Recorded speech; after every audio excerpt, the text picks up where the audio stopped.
মাননীয় স্পিকার, কিছুক্ষণ আগে আমাদের সর্বশ্রদ্ধেয় মাননীয় সাংসদ আন্দালিব রহমান পার্থ যখন বক্তব্য দিচ্ছিলেন, উনি যখন বললেন যে সংবিধান যারা ছুঁড়ে ফেলতে চায় তাদেরকে স্বাধীনতা বিরোধীর সাথে উনি অ্যালাইন করলেন, ত্যাগ করলেন মাননীয় স্পিকার। এবং তখন ট্রেজারি বেঞ্চের সম্মানিত মাননীয় মন্ত্রী যারা ছিলেন তারা সেটাকে টেবিল চাপড়িয়ে সেটাকে সমর্থন দিলেন। মাননীয় স্পিকার, গণতন্ত্রের জন্য যিনি আপোষহীন লড়াই করে গিয়েছেন বেগম জিয়া, উনি বলেছিলেন যেদিন এই জনতার সরকার প্রতিষ্ঠিত হবে, যেদিন এই পার্লামেন্ট জনতার সরকারের কাছে যাবে, এদিন এই সংবিধানকে ছুঁড়ে ফেলা হবে।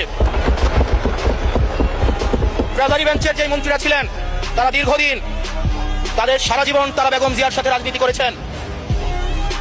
এই সংবিধান ছুঁড়ে ফেলার সাথে স্বাধীনতা যুদ্ধাপরাধীর অ্যালাইন করার যেটার হাততালি তারা দিয়েছেন, সেটির মধ্য দিয়ে বেগম জিয়াকে তারা মূলত অপমান করেছেন কিনা তারা সেটা ভেবে দেখবেন। মাননীয় স্পিকার, আমি বক্তব্য দেওয়ার জন্য অনেক কিছু রেডি করে নিয়ে এসেছিলাম। আমরা আইনমন্ত্রী বলেছেন রুশু পড়ার জন্য, তারপরে হজ পড়ার জন্য, মদিনা সনদ পড়ার জন্য পড়েছিলাম। কিন্তু আন্দালিব রহমান পার্থ সাহেব যে বক্তব্য দিয়েছেন, আমরা ক্লাস 8-9 যে ডিবেট করতাম সেটি রিভার্টাল দিলে 20 মিনিট সময় লাগবে। মাননীয় স্পিকার, আমি ওনার বক্তব্যের রিভার্টাল দিচ্ছি। উনি বলেছেন যে আমি কোট করছি, উনি বলেছেন 72-এর সংবিধানের কিছু কিছু বিষয়কে ওনারা সম্মান দিয়েছেন। তার মানে কিছু কিছু বিষয়কে ওনারা সম্মান দেয় নাই।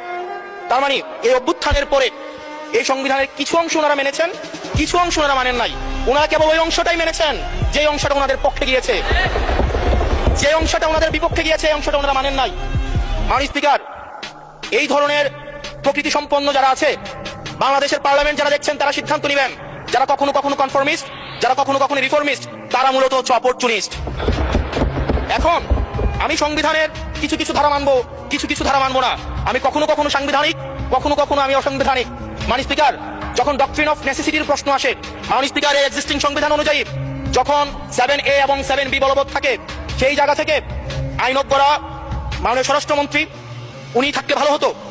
ডক্ট্রিন অফ নেসেসিটি মাননীয় স্পিকার 48-3 অনুযায়ী রাষ্ট্রপতি সুপ্রিম কোর্টের মাধ্যমে একটা এই 106-এর অ্যাডভাইজরি একটা রুল আছে মাননীয় স্পিকার।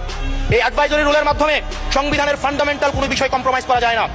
মাননীয় স্পিকার, যদি আমি এই সংবিধান মানি তাহলে এই অন্তর্বর্তীকালীন সরকারের বৈধতা প্রশ্নবিদ্ধ হয়। মাননীয় স্পিকার, মাননীয় স্পিকার, যদি এই সংবিধানকে আমি ধারণ করতে চাই, মেনে চলতে চাই, সেদিন 64 বিধি অনুযায়ী অ্যাটর্নি জেনারেল নিয়োগ দেওয়া হয়েছিল 6 আগস্ট। মাননীয় স্পিকার, এই সংসদে প্রশ্ন রাখতে চাই, তৎকালীন বর্তমান রাষ্ট্রপতি চুপ্পু, তখন বলা হয়েছে অ্যাটর্নি জেনারেল নিয়োগ দেওয়ার ক্ষেত্রে প্রধানমন্ত্রীর সাথে আলোচনা করতে হবে। সেদিন কোন প্রধানমন্ত্রীর সাথে আলোচনা করা হয়েছিল সেটা আমাদেরকে অ্যাটর্নি জেনারেল জানাবেন।